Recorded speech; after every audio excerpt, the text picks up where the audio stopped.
Oh my God, man. Economic implications of a universal bridge asset. I'm stopping it right here.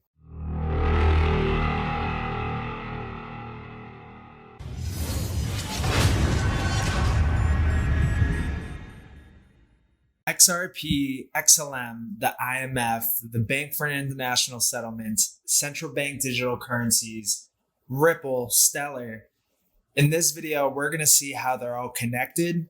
And with the breaking news announcement that happened today by the IMF, which was they're working on a global central bank digital currency platform on top of the news that's going to be released tomorrow by the BIS, which will be about the unified ledger, a common unified single ledger. And things are heating up and rapidly accelerating. So we're going to really try to pinpoint this down. What's the timeline? Who's involved? Can we find some smoking gun proof in this video as far as connections, as far as actual research and like facts that these two coins, XRP, XLM, are going to be utilized within these systems? So if you're new here, subscribe, hit the notification bell, leave a comment. Let me know if we're on the money or if we're way off.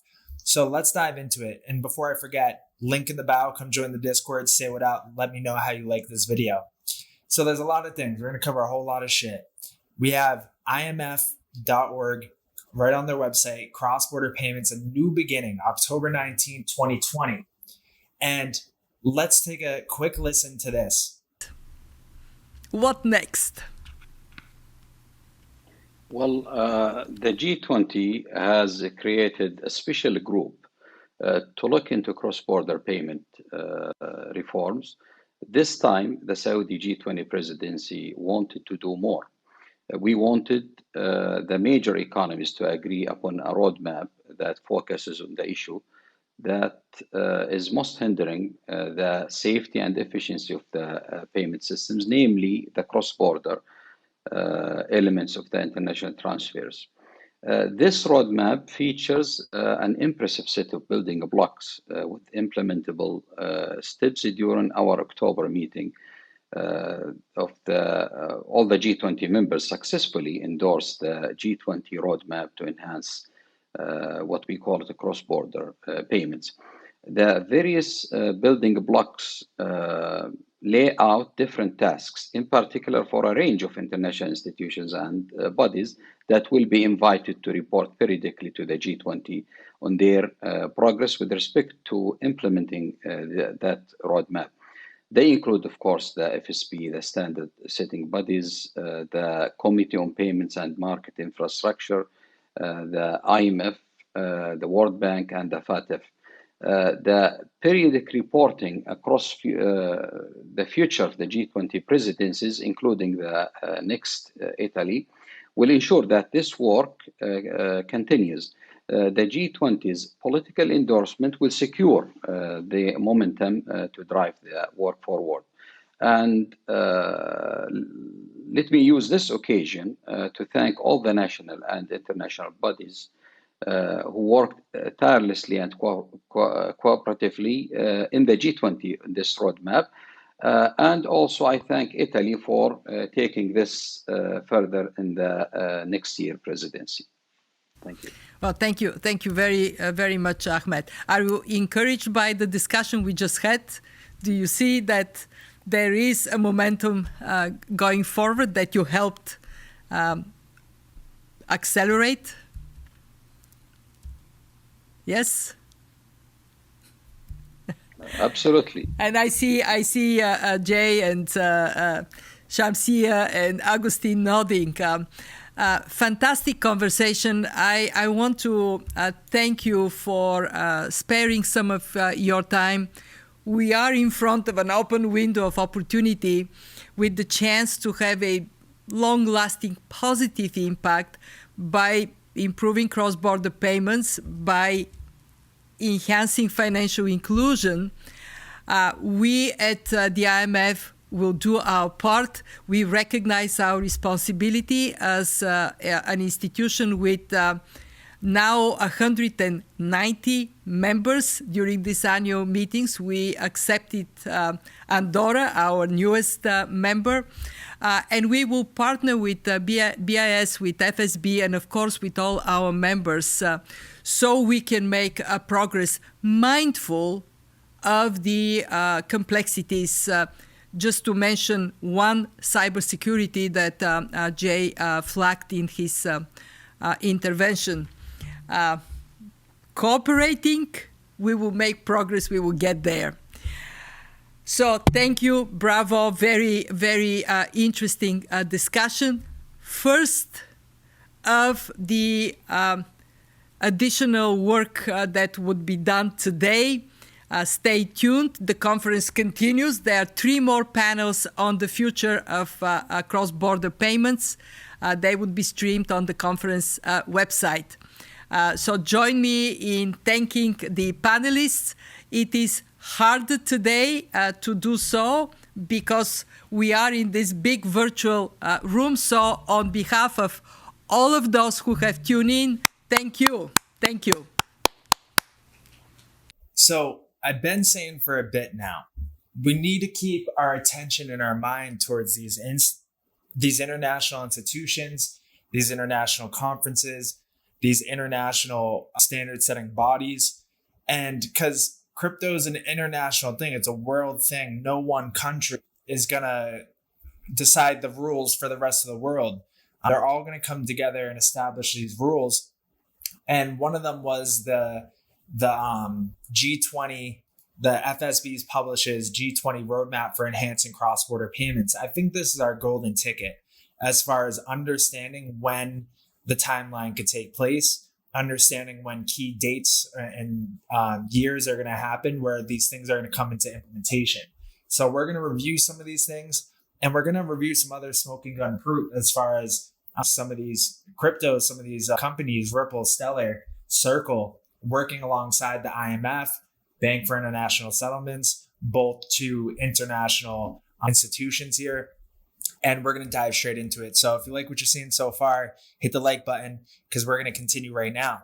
And if we scroll down from this video, right, in this kind of panel with cross-border payments, a vision for the future, this panel of high-level policymakers will discuss the advent of new digital currencies in the future of cross-border payments. The focus will be on macro financial effects on monetary policy, financial stability, capital flows, financial inclusion, and the international monetary system.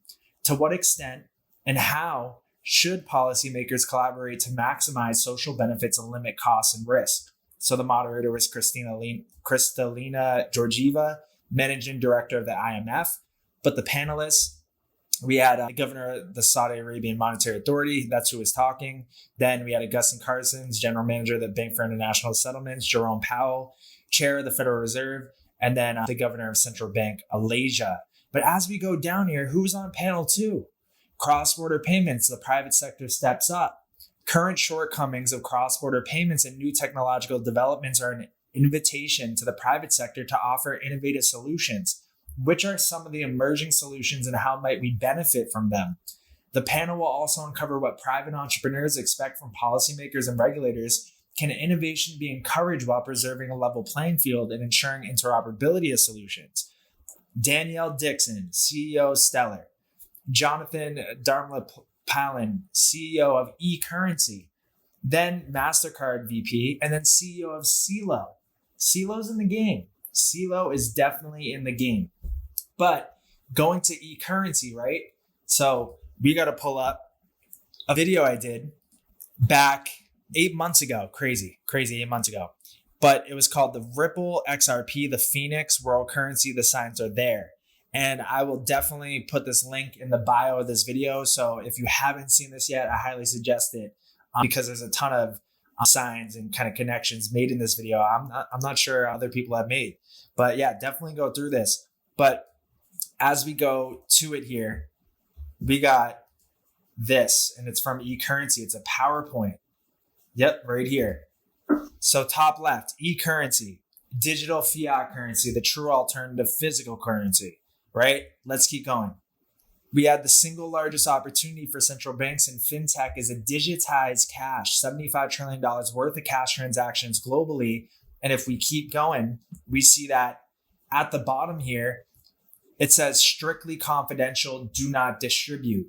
So this was found, I believe, initially by a digital asset investor years ago. I'm talking years ago. I've been around for a bit, let me tell you that.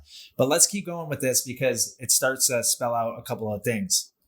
Digital fiat currency has all the beneficial characteristics of physical currency. What is digital fiat currency? It's a legal tender issued by the central bank, sovereign denomination, monetary base, universal and interoperable instant settlement. True to the three tests of currency: common unit of account, store of value, medium of exchange. But what is it not? Bitcoin, which is a cryptocurrency, blockchain, which is technology enabling Bitcoin, distributed ledger technology, DTL database for blockchain. I think they meant to say DLT, or maybe I got it wrong. But then we have supranational currency, Ripple XRP. So what are they talking about in this new global central bank digital currency platform and how it could cut costs for cross-border payments, right? We're talking about a supranational, neutral digital settlement asset to cut down the cross-border payments and the no-shro accounts, which was said right here by Tobias Adrian back November 18, 2022, talking about in today's world of payments, counterparties in different jurisdictions rely on costly trusted relationships to offset the lack of a common settlement asset together with common rules and governance. But imagine if a multilateral platform existed that can improve cross-border payments, at the same time transforming foreign exchange transactions, risk sharing, and more generally financial contracting. As we go down here, he mentions the October 2020 roadmap for enhancing cross-border payments. So that's why we're diving into that more later in this video. But if we keep coming down, it's talking about a multilateral exchange and contracting platform, and it should improve cross-border transactions two ways: centralized payments and settlement, and integrate functionality needed for cross-border transactions, namely to streamline compliance, to reduce costs of foreign exchange conversion, and to better manage financial risks. But also, it should leverage new technologies to better organize payments and associated financial markets, and it could alleviate the underlying obstacles to trade. These include common ledgers with unique states, programmability that allows for automated financial contracts, and encryption that ensures privacy. But if we keep rolling down here, it says first, internationally, there is no common and widely available settlement asset. Banks must rely on foreign banks to access foreign central bank money via no-shro accounts, or must set up branches and be regulated in the countries for which they want to have access to central bank reserves. What has Ripple and Stellar, well, more kind of publicly said, Ripple been working on for the past over decade now? This is an article by ex-banker. The article itself contains some undisputed facts, but the Reddit headline is nonsense. All right, so let's go to it. So right here. Oh, it's gone. They got rid of it. And it was on Ripple's website. Huh. Interesting. I think here's the full report. Yep, here's the full report. And this dates back, let's go September 1st, 2016, a mixed year for the global payments industry. That's an interesting kind of logo here. It looks like a Stargate, eh? Let's keep going down because, and I'm going to get the full report. Actually, no, I'll go to the article. I got to sign up to download. Let's bring it down a little bit. I'm sorry. So I found the right one. So Ripple.com files XRP cost model paper. For some reason, this ain't pulling up. It ain't pulling up. Let's see if it's in the archives. I think we might have found it.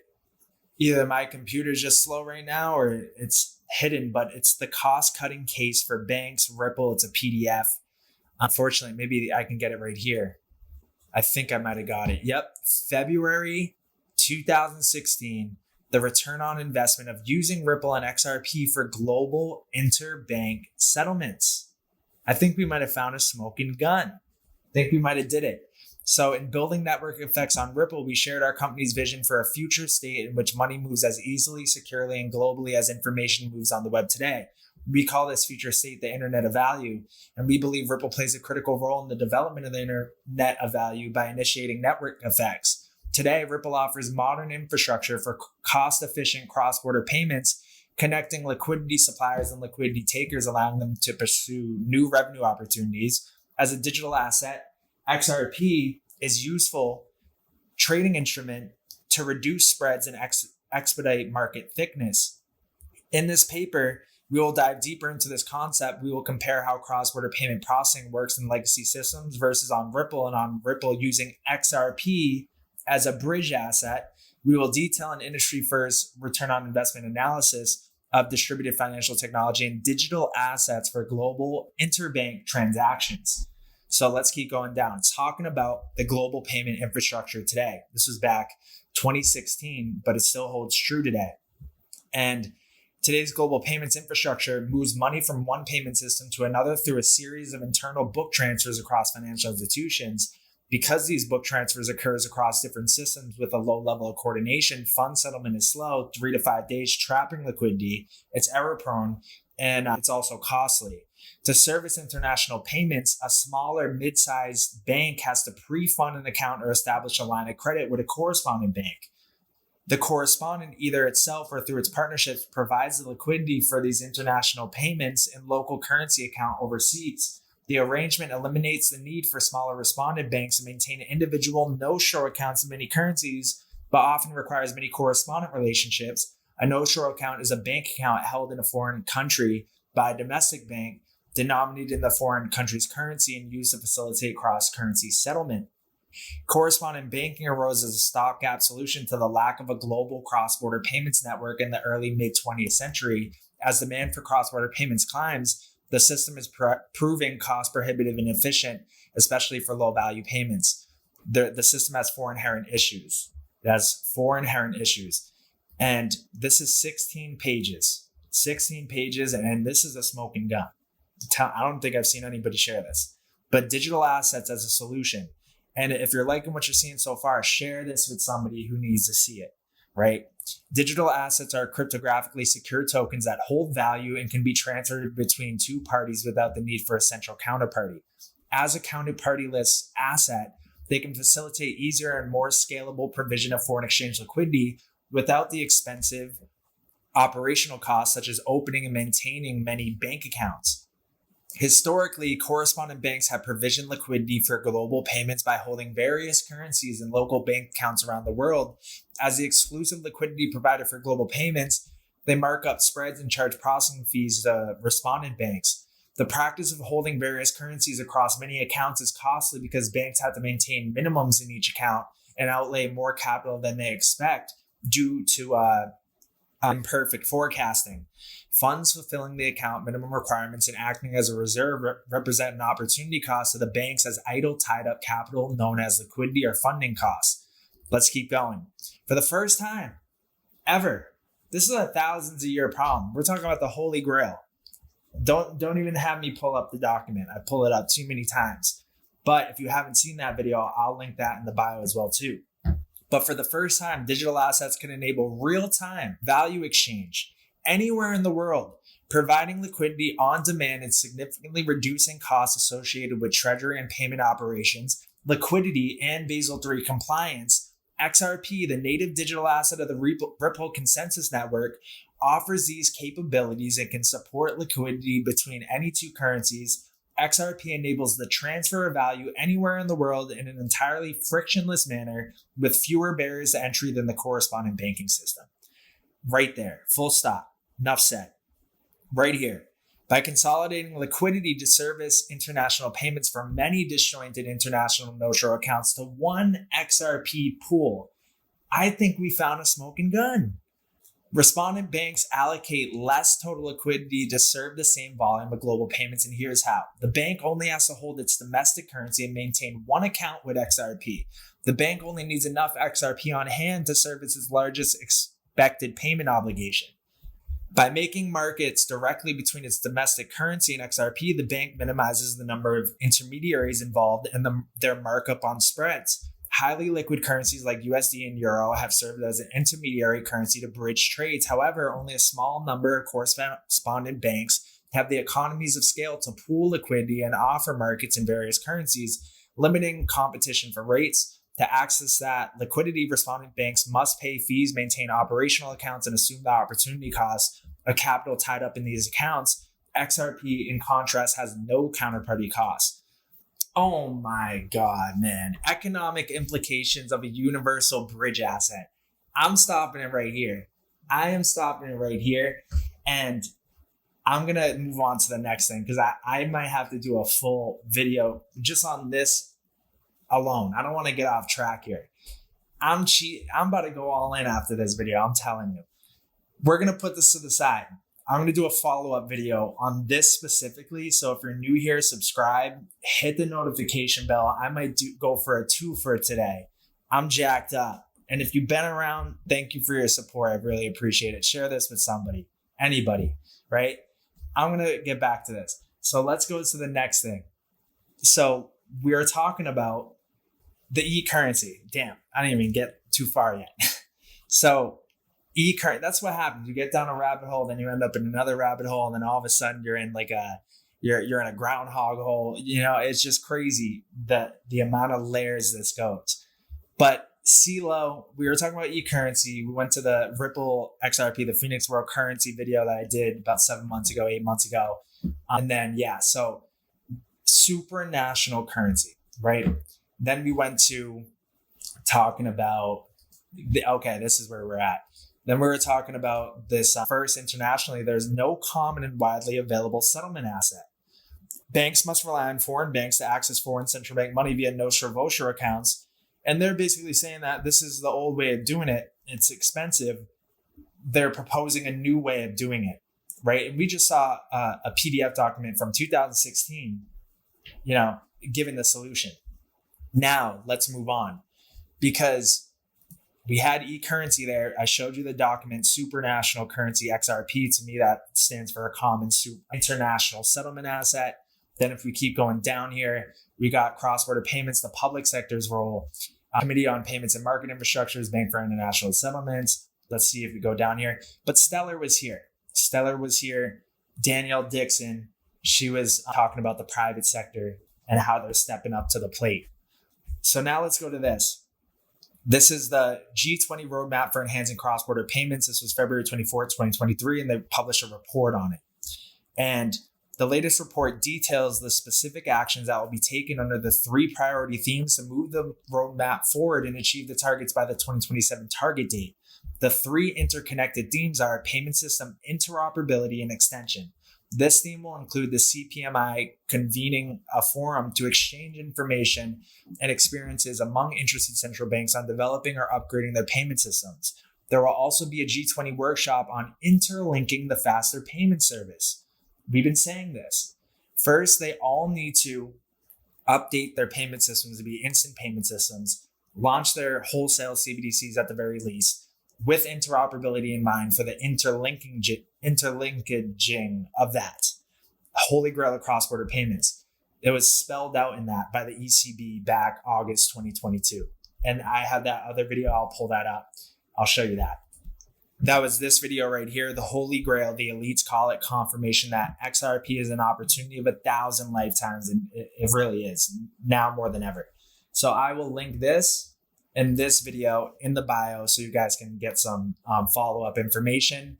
But let's keep going here. So the CPMI will also finalize the requirements for service level agreements and schemes that stakeholders can use as a starting point when establishing agreements, legal, regulatory, and supervisory finalizing frameworks. This theme will include an FSB working group on bank and non-bank supervision to develop recommendations as needed for strengthening consistency for the application of regulation and supervision to banks and non-banks, providing cross-border payment services in a way that is proportional to their respective risks.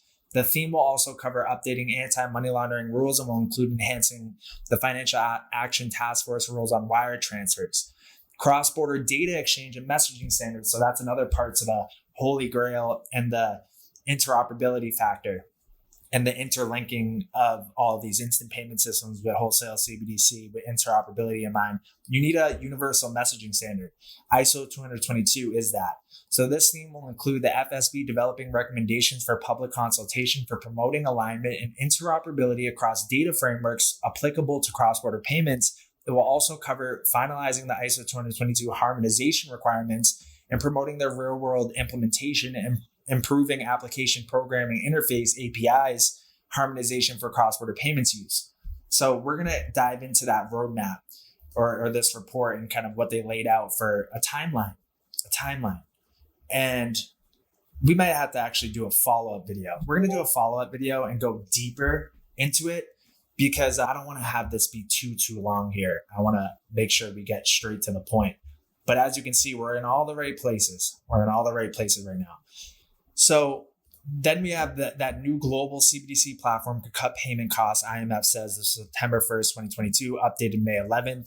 Tobias Adrian, talking about central bank digital currencies, cross-border payments, CBDCs, a process that would be costly and unreliable under the current traditional finance known as correspondent banking. I showed you the PDF document saying that Ripple is that universal bridge asset and XRP is, and the cost of hedging a basket of currencies held in notional accounts globally. Like that's what they're trying to solve, the problem they're trying to solve. Huge market opportunity. But then let's keep going. Today, IMF official presents blueprint for cross-border CBDCs. The organization wants to help cut the cost of cross-border transactions without abandoning compliance checks or capital controls, Tobias Adrian, director at IMF's Monetary and Capital Markets Department, said. So this is all, accelerating faster and faster and faster. And they're working hard on this global infrastructure to enable these different central bank digital currencies to be interoperable and work with each other. Now let's keep going. So IMF Unicoin, which was back April 10, 2023, a global legal tender settlement CBDC, unveiled at IMF Spring Meeting 2023. And we're going to dive into this. Let me just pull this over here.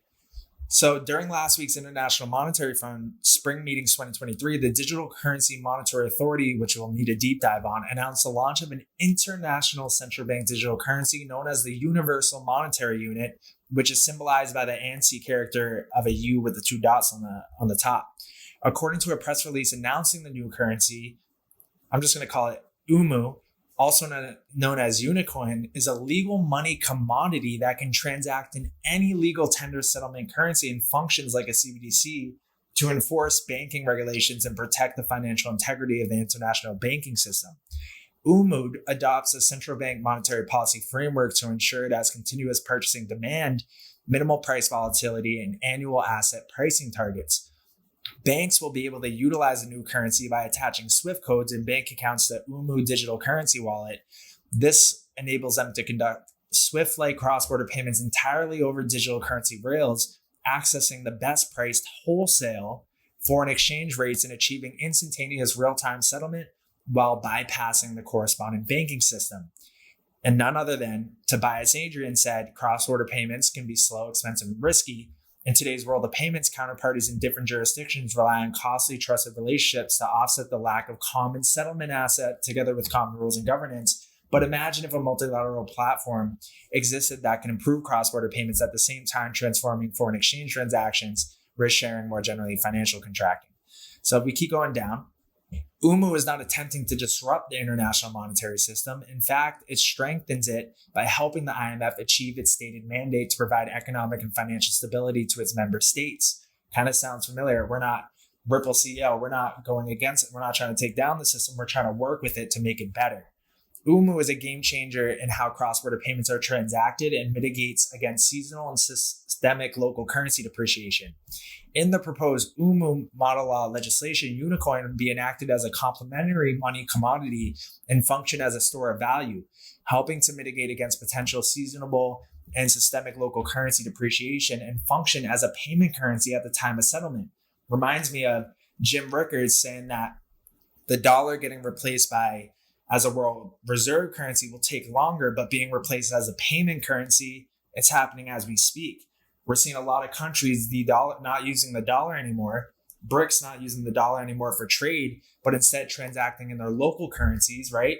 Reminds me of this pool that they were talking about. The bank only has to hold its domestic currency and maintain one account with XRP, right?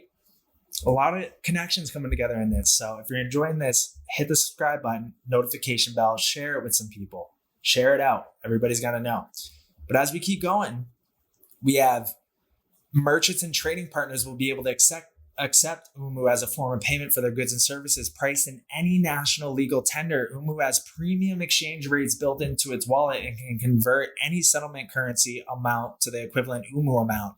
UMU is specifically designed to support central banking and regulated financial institutions. It's utilized as a staked proof of trust consensus protocol along with multi-dimensional DLT capable of supporting any asset or liability ledger, enabling full service digital banking and international trade payments. The DCMA hopes that UMU serves as crypto 2.0 through the introduction of a new wave of cryptographic technologies for realizing a digital currency public monetary system with a widespread adoption framework encompassing use cases for all constituencies in a global economy. There we go. So according to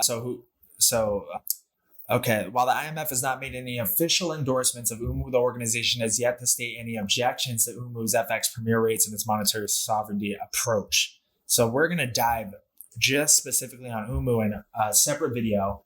That's why you want to subscribe, put notification on. Maybe I might hit a 3P today, do that PDF document for a follow-up, and then this for another one. But yeah, so we're going to dive into that separately. Whole lot of stuff to go over. So then we have the unified ledger, a common, so combining money, assets, and information on a common programmable platform, a unified ledger, to be released tomorrow. Then the full report will be released June 25th, I believe. June 25th, so in 5 days. So tomorrow, we'll see the pre-report, which will break that news first. And then we'll have the full report 5 days later. Then we have this from the Bank for International Settlements talking about, let me actually go all the way up. No, this is the Federal Reserve Bank of Atlanta, which is the introduction to Web3 with implications for financial services. You go all the way down here to where they were talking about currency exchange. And it was actually the Bank for International Settlement, which was the source, the Mariana Project for Trade and Settlement of a Wholesale CBDC. Right? So let's read through this. The Forex market is the largest in the world with a daily volume of 7.5 trillion. Continuous linked settlement facilitates payment versus payment during windows when the relevant country-specific wholesale payment systems are operational.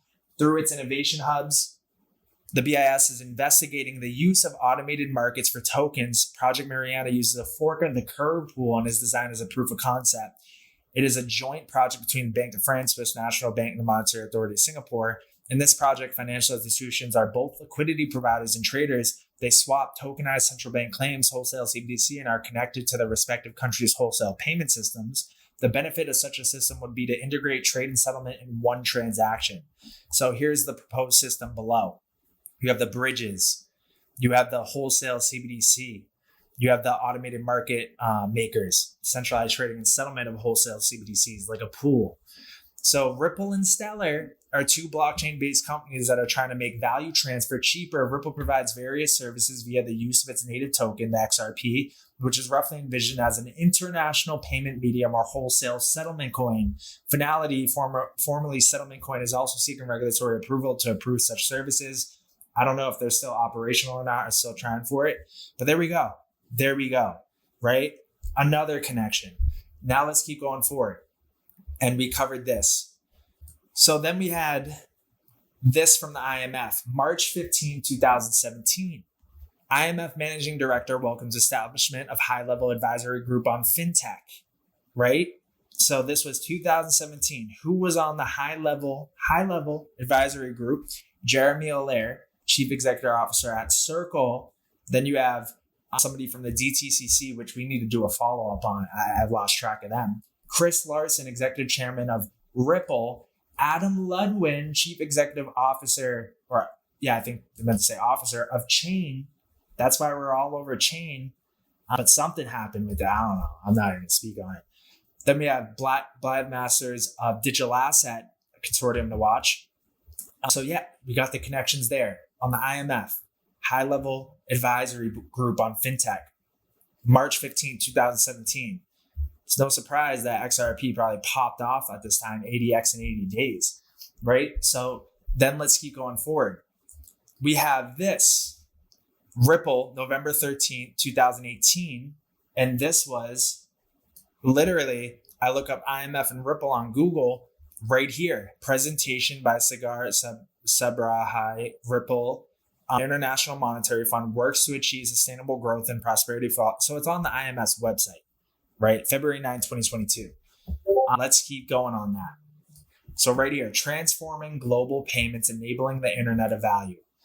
So the internet of value enable the world to move money like today moves information today. So X current, X rapid, X current. So these were when it wasn't just RippleNet. This was before. It was like X current, X rapid, and X via. And then it was going into it. So one-way messaging unlinked from settlement instructions, coordinate processes, key functions, real-time settlement instructions. RippleNet specialized for interbank payments, underpinned by interledger, connects and coordinates ledgers. So that's where that interoperability factor comes in. And then we have network of financial institutions. Bank maintains their own ledgers, enabling scalability and data privacy, and leverages cryptography and encryption from blockchain. RippleNet Advisory Board and Rulebook, Standard Chartered, Westpac, Santander, Royal Bank Canada, Bank of America, MUFG, case studies. It goes into it right all here. Snapshot of our customers, Bank of America, UBS, American Express, all these banks here, SBI Group, and a consortium of 60 plus Japanese banks. Yes Bank, yep. Reducing payment friction, no-shore, no-shore liquidity, everything that we've been talking about. The past, reach through pre-funded relationships. The future, expanding reach using a digital asset. We go down, it eliminates need to pre-fund in destination countries, creates liquidity between hard-to-reach currency pairs. Use case, bridging fiat to solve for liquidity. Financial institutions exchange fiat for XRP via local exchange. They don't have to hold XRP.